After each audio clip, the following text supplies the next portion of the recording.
परिचय। पिंकी, चलो हम वापस चलें। मुझे पढ़ाई करनी है।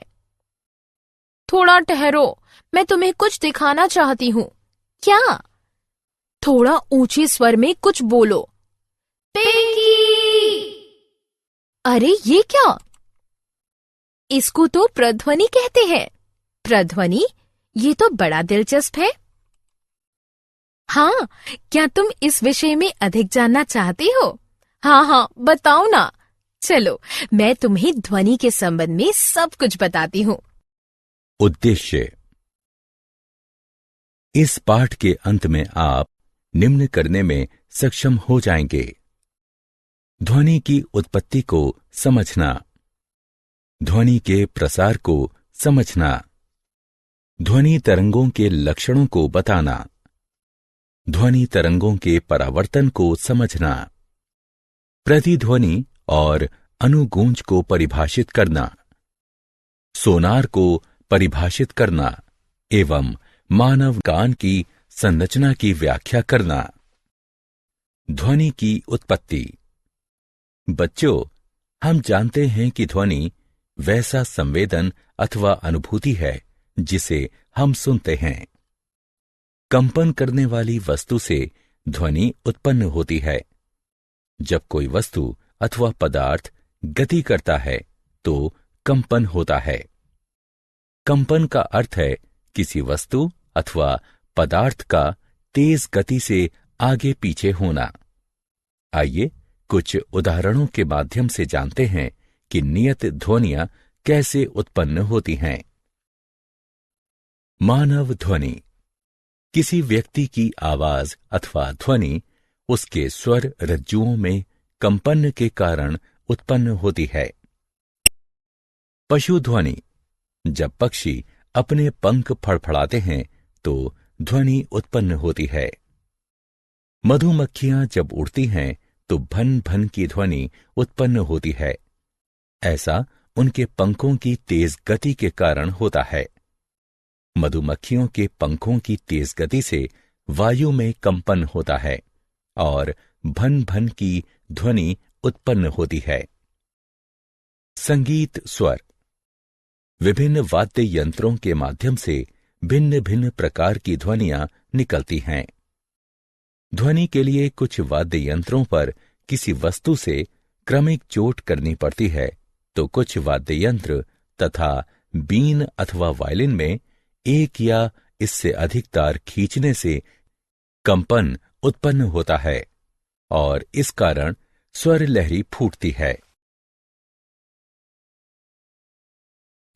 ध्वनि का प्रसारण। ध्वनि के उत्पन्न होने और सुने जाने के लिए 3 चीजें आवश्यक हैं। ये 3 चीजें हैं: ध्वनि का स्रोत, ध्वनि संवहन का माध्यम, इसको ग्रहण करने वाला। चलिए मान लेते हैं कि स्रोत वक्ता की आवाज है, ध्वनि प्रसारण का माध्यम वायु है और इसको ग्रहण करने वाला श्रोता का कान है। जब वक्ता के भाषण द्वारा ध्वनि उत्पन्न होती है अथवा जब किसी वस्तु में कंपन होता है तो ये माध्यम के कणों को कंपन के इर्द गिर्द व्यवस्थित करता है। ये कण कंपन करने वाली वस्तु से श्रोता के कान तक संवहन नहीं करते। माध्यम का कोई कण जब कंपन करती वस्तु के संपर्क में आता है तो पहले वो अपने संतुलन की स्थिति से विस्थापित होता है, तब ये अपने निकटवर्ती कणों पर बल आरोपित करते हैं और वो अपनी स्थिर अवस्था से विस्थापित हो जाते हैं। अपने निकटवर्ती कण को विस्थापित करने के बाद पहला कण अपनी पूर्व स्थिति में लौट जाता है। ध्वनि के श्रोता के कानों तक पहुंचने तक माध्यम में यह प्रक्रिया सतत चलती रहती है। किसी माध्यम में ध्वनि के प्रसारण के समय माध्यम के कण स्वयं आगे नहीं बढ़ते, किंतु उत्तेजना को आगे स्थानांतरित करते हैं। इस प्रकार ध्वनि तरंगें किसी माध्यम में कणों की गति हैं एवं इन्हें यांत्रिक तरंगें कहा जाता है। ध्वनि का प्रसारण।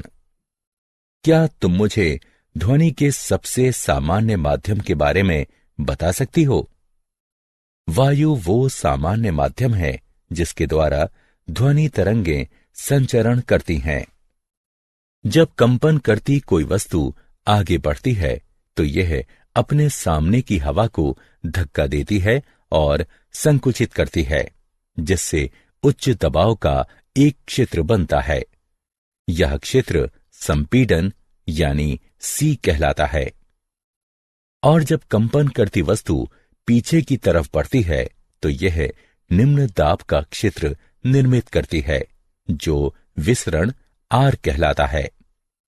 संपीड़न उच्च वायुदाब वाले क्षेत्र हैं, जबकि विसरण निम्न वायुदाब वाले क्षेत्र होते हैं। इस चित्र को देखो, यह संस्वरण द्विभुज द्वारा निर्मित ध्वनि तरंगों को दर्शा रहा है एवं वायु के माध्यम में ट्यूब में प्रसारित हो रहा है। यह संपीड़न वाले क्षेत्र हैं और यह विसरण वाले क्षेत्र हैं। ध्वनि प्रसरण के लिए माध्यम आवश्यक है। इस प्रकार कणों में कंपन द्वारा ध्वनि उत्पन्न होती है। इसके संचरण के लिए माध्यम की आवश्यकता होती है, यथा वायु, द्रव अथवा ठोस। परंतु हम ये कैसे सिद्ध कर सकते हैं कि ध्वनि संचरण के लिए माध्यम की आवश्यकता होती है? आइए देखें। इस आकृति को देखिए। यहां एक विद्युत घंटी एक वायुरोधी शीशे के मर्तबान में रखी है, जो एक वैक्यूम पंप से जुड़ी है।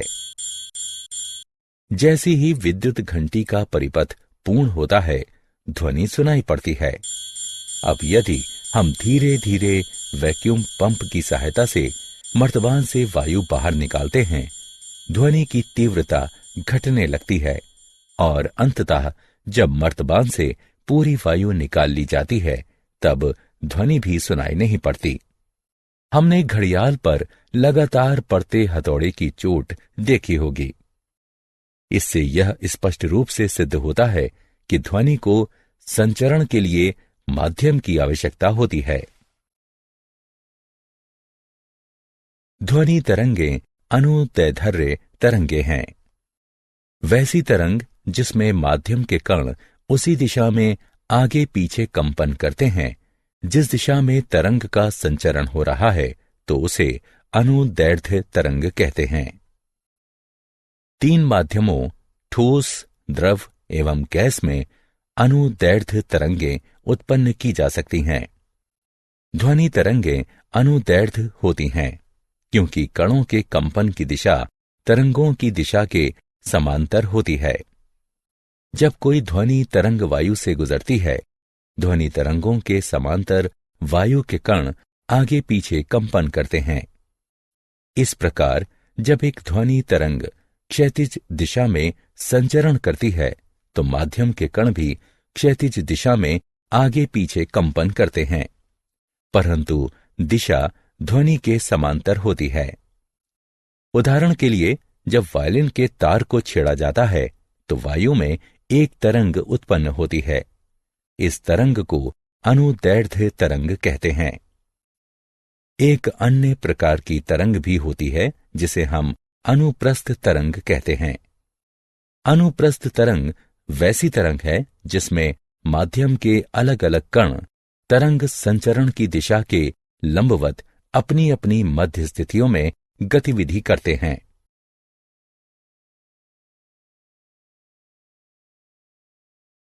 ध्वनि तरंगों के लक्षण।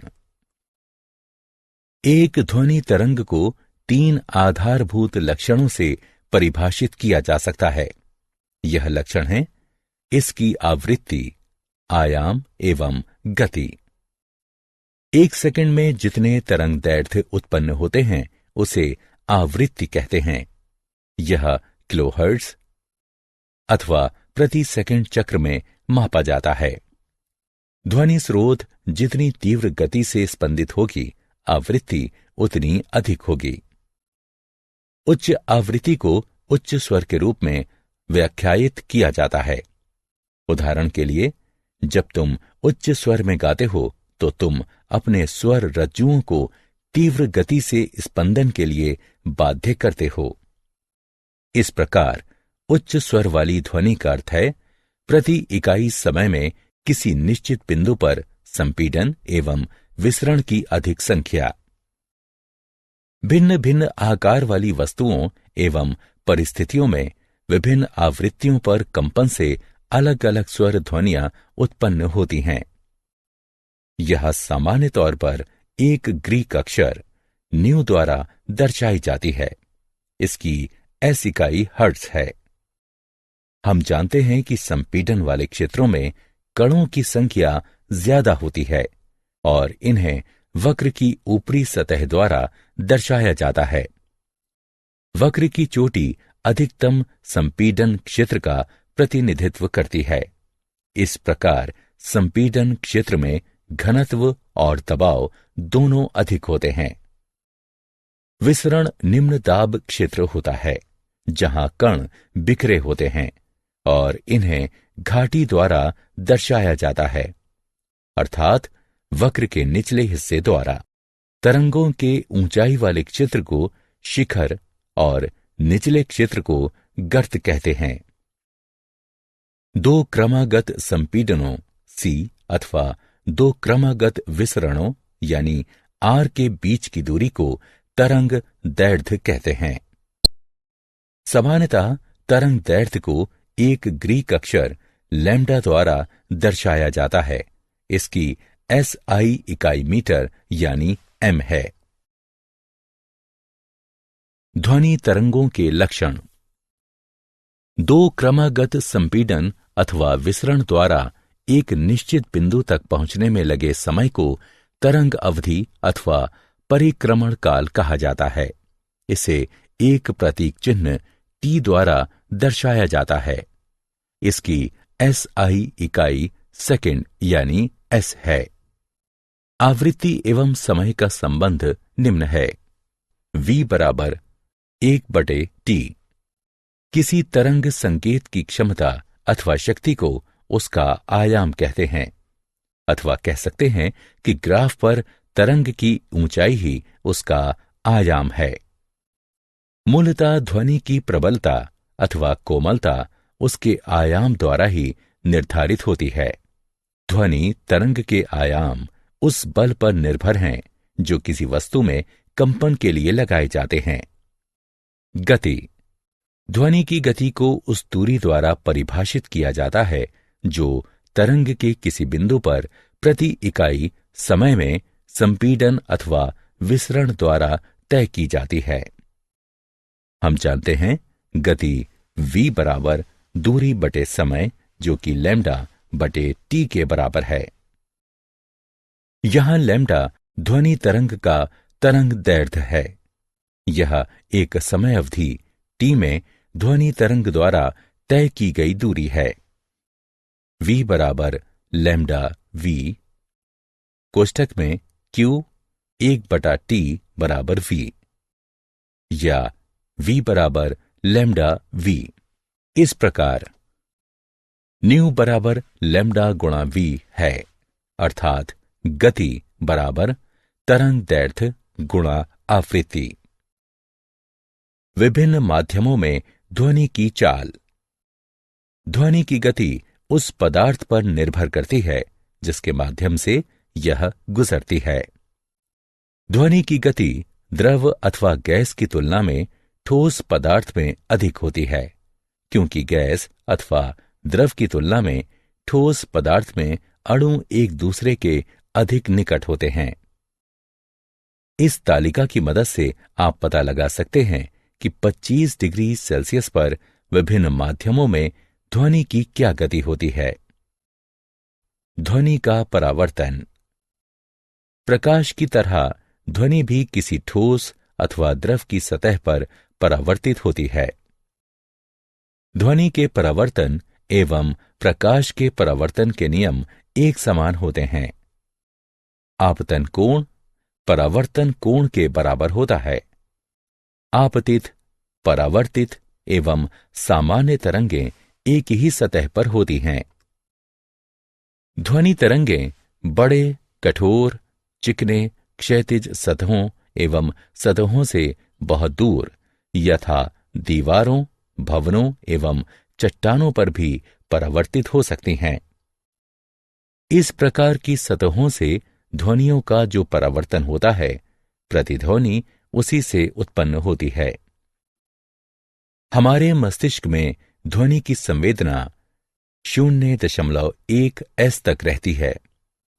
विशिष्ट प्रतिध्वनि को सुनने के लिए वास्तविक ध्वनि एवं परावर्तित ध्वनि के मध्य समय का अंतराल कम से कम 0.1 एस होना चाहिए।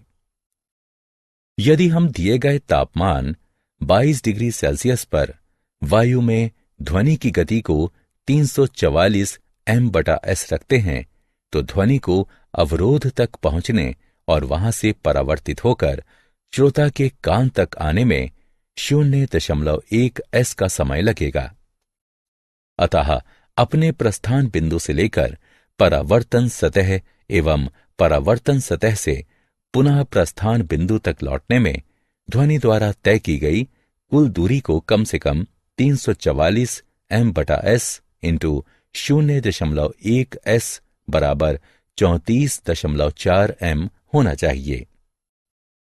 इस प्रकार विशिष्ट प्रतिध्वनियों को सुनने के लिए ध्वनि स्रोत से अवरोधक की न्यूनतम दूरी अवश्य ही इसकी आधी अर्थात 17.2 m होनी चाहिए।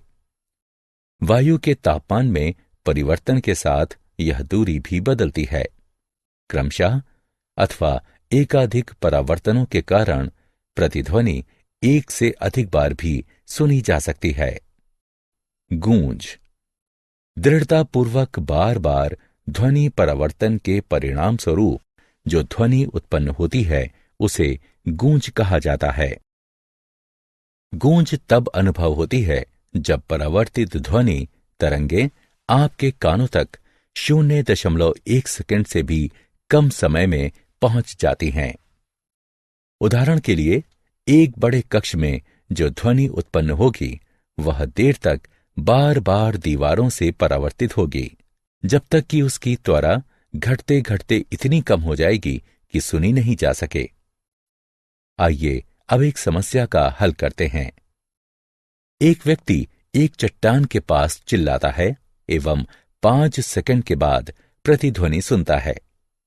उस व्यक्ति से चट्टान की दूरी क्या है यदि ध्वनि की गति v बराबर 300 m s की पावर -1। ध्वनि की दी गई गति v बराबर 300 m s की पावर -1 है। प्रतिध्वनि सुनाई देने में लगा समय t बराबर 5 सेकेंड। ध्वनि द्वारा तय की गई दूरी बराबर v गुणा t अर्थात 300 ms की पावर -1 गुणा 5s बराबर 1500 m। 5 सेकंड में ध्वनि को व्यक्ति और चट्टान के बीच की दूरी 2 बार तय करनी पड़ेगी। अतः व्यक्ति एवं चट्टान के बीच की दूरी होगी 1500 m/2 बराबर 750 मीटर। श्रवण सीमा औसतन व्यक्ति की सामान्य श्रवण सीमा निम्नतम 20 हर्ट्ज एवं उच्चतम 20,000 हर्ट्ज के बीच होती है। 5 वर्ष से कम उम्र के बच्चों और कुछ पशुओं जैसे कुत्ता 25 किलो हर्ट्ज तक की ध्वनि सुन सकते हैं। मनुष्य की श्रवण सीमा उम्र बढ़ने के साथ घटने लगती है। जब व्यक्ति बूढ़ा हो जाता है तो उच्च आवृत्ति की ध्वनि सुनने की क्षमता खो देता है। 20 हर्ट्ज से कम आवृत्ति वाली ध्वनियां अनुश्रव्य ध्वनि कहलाती है। कुछ जानवर यथा व्हेल एवं हाथी अनुश्रव्य ध्वनियां निकाल सकते हैं। 20 किलो हर्ट्ज से ऊंची आवृत्ति वाली ध्वनियों को पराश्रव्य ध्वनि कहते हैं। कुत्ते कुछ पराश्रव्य ध्वनियों को सुन सकते हैं, इसलिए श्वान प्रशिक्षक अपने कुत्ते को बुलाने के लिए पराश्रव्य ध्वनि वाली सीटी का उपयोग कर सकता है। पराश्रव्य ध्वनि तरंगें चमगादड़ों के लिए अति आवश्यक हैं, क्योंकि वो दुनिया को देखने के लिए इसी पराश्रव्य ध्वनि तरंगों पर निर्भर हैं। पराश्रव्य ध्वनि के अनुप्रयोग। पराश्रव्य ध्वनियों का उपयोग उद्योगों एवं चिकित्सा के क्षेत्र में किया जाता है। पराश्रव्य ध्वनियां अवरोधकों की उपस्थिति में भी अपने निर्दिष्ट पथ पर गमन कर सकती हैं। महिलाओं के पेट की जांच के लिए चिकित्सक हस्तचालित ट्रांसड्यूसर के माध्यम से उच्च आवृत्ति वाली पराश्रव्य ध्वनियों का उपयोग करते हैं। ये वैसे अवयवों की सफाई के लिए भी उपयोग में लाया जाता है जो सामान्यतः पहुंच से दूर होते हैं। उदाहरण के लिए सर्पीली नलियां, विषम आकार के अवयव, इलेक्ट्रॉनिक उपकरण आदि। पराश्रव्य ध्वनि तरंगों का उपयोग किसी धातु खंड में दरार अथवा दोष का पता लगाने में भी किया जा सकता है। पराश्रव्य तरंगों को जब धातु खंड से गुजारा जाता है एवं तब संसूचक प्रसारित तरंगों के माध्यम से दोष का पता लगा लेते हैं। यदि छोटा सा भी दोष होगा तो पराश्रव्य ध्वनियां त्वरित रूप से उसका परावर्तन करेंगी। पराश्रव्य ध्वनि का उपयोग इकोकार्डियोग्राफी के लिए भी किया जाता है। इसमें पराश्रव्य तरंगों को हृदय के विभिन्न अवयवों से परावर्तित कराया जाता है एवं इस प्रकार हृदय का प्रतिबिंब बन जाता है। पराश्रव्य ध्वनि का उपयोग मनुष्य के गुर्दे में बनने वाले छोटे पत्थरों के टुकड़े करने में भी किया जाता है, जो बाद में मूत्र के साथ शरीर के बाहर आ जाते हैं।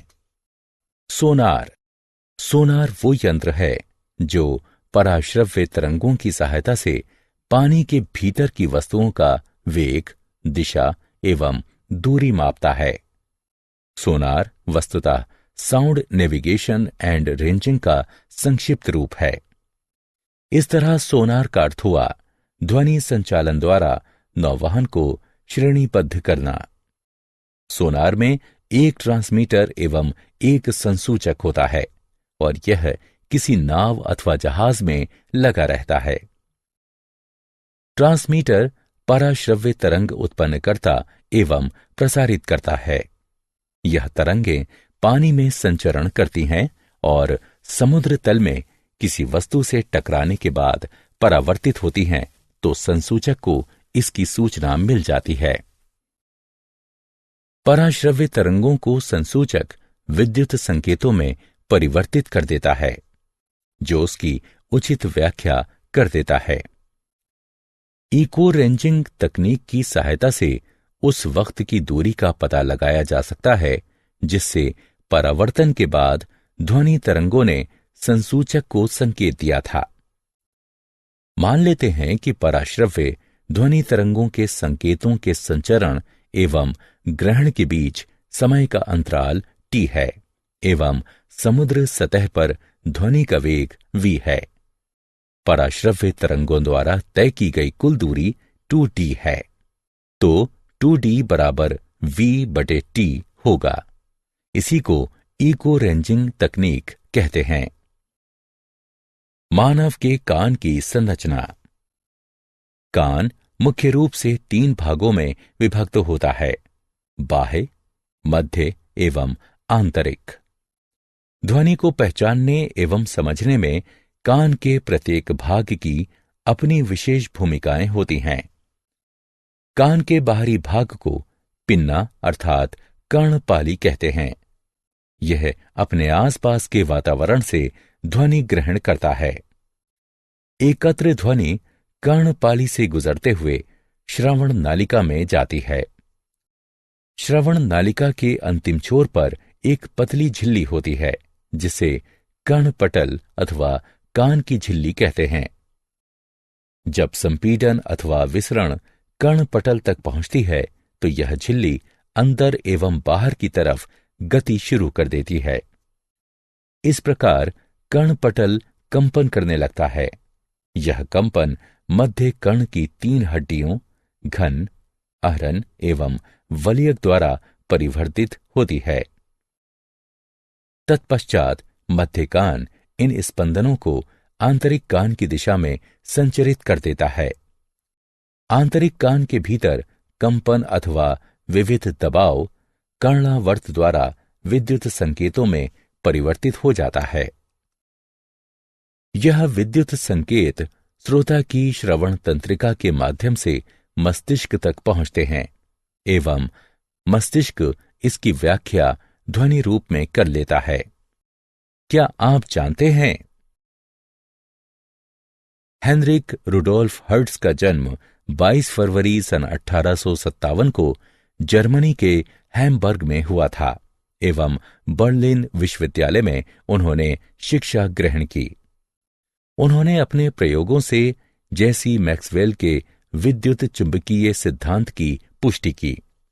उन्होंने ही रेडियो, टेलीफोन, टेलीग्राफ एवं यहां तक कि टेलीविजन जैसे उपकरणों के भविष्य में विकास की नींव रखी थी। उन्होंने प्रकाश वैद्युत प्रभाव का भी आविष्कार किया था, जिसकी बाद में अल्बर्ट आइंस्टीन ने व्याख्या की। उन्हीं के सम्मान में आवृत्ति की SI इकाई का नाम हर्ट्ज रखा गया। श्रवण यंत्र। वैसे लोग जिनकी श्रवण शक्ति क्षीण हो गई हो, उन्हें श्रवण यंत्र की आवश्यकता पड़ती है। यह इलेक्ट्रॉनिक यंत्र है जो बैटरी से संचालित होता है। श्रवण यंत्र वस्तुतः माइक्रोफोन के माध्यम से ध्वनि ग्रहण करता है। माइक्रोफोन उन ध्वनि तरंगों को विद्युत संकेतों में परिवर्तित करता है। यह विद्युत तरंगें ध्वनि विस्तारक द्वारा परिवर्धित होती हैं। ध्वनि तरंगें परिवर्धन के बाद श्रवण यंत्र में लगे। सारांश। आइए हमने जो कुछ सीखा है उसे संक्षेप में दोहराएं। विभिन्न वस्तुओं में कंपन के कारण ध्वनि उत्पन्न होती है। ध्वनि अनुप्रस्थ तरंगों के रूप में किसी माध्यम से गुजरती है। किसी माध्यम में ध्वनि क्रमशः संपीडन एवं विसरण के रूप में संचरण करती है। निर्वात में ध्वनि का संचरण नहीं होता। दो क्रमागत संपीडन अथवा विसरण के बीच की दूरी को तरंग दैर्घ्य यानी लिम्डा कहते हैं। किसी वस्तु के एक पूर्ण कंपन में तरंग द्वारा लिए गए समय को समयावधि यानी टी कहा जाता है। इकाई समय में पूर्ण कंपनों की संख्या को आवृत्ति यानी वी कहा जाता है। ध्वनि का वेग u, आवृत्ति v एवं तरंग दैर्घ्य लैम्डा समीकरण द्वारा संबद्ध है। ध्वनि की गति प्राथमिक रूप से संचरण माध्यम की प्रकृति एवं तापमान पर निर्भर करती है। ध्वनि परावर्तन के सिद्धांत से स्पष्ट है कि ध्वनि के उत्पन्न होने एवं परावर्तित होने वाली दिशाएं सामान्य परावर्तन सतह के साथ समान कोणों का निर्माण करती हैं एवं तीनों एक ही सतह पर होती हैं। किसी ध्वनि विशेष की प्रतिध्वनि सुनने के लिए वास्तविक ध्वनि एवं उसकी परावर्तित ध्वनि के मध्य कम से कम 0.1 सेकंड का अंतराल आवश्यक है। किसी सभागार में ध्वनि के बार बार परावर्तन के कारण गूंज उत्पन्न होती है। औसत मनुष्य की श्रवण क्षमता 20 हर्ट्ज से 20 किलोहर्ट्ज तक होती है। 20 हर्ट्ज से कम आवृत्ति वाली ध्वनि तरंगों को अनुश्रव्य एवं 20,000 हर्ट्ज से अधिक आवृत्ति वाली ध्वनि तरंगों को पराश्रव्य तरंग कहते हैं। पराश्रव्य ध्वनियों का उपयोग उद्योगों एवं चिकित्सा के क्षेत्र में किया जाता है।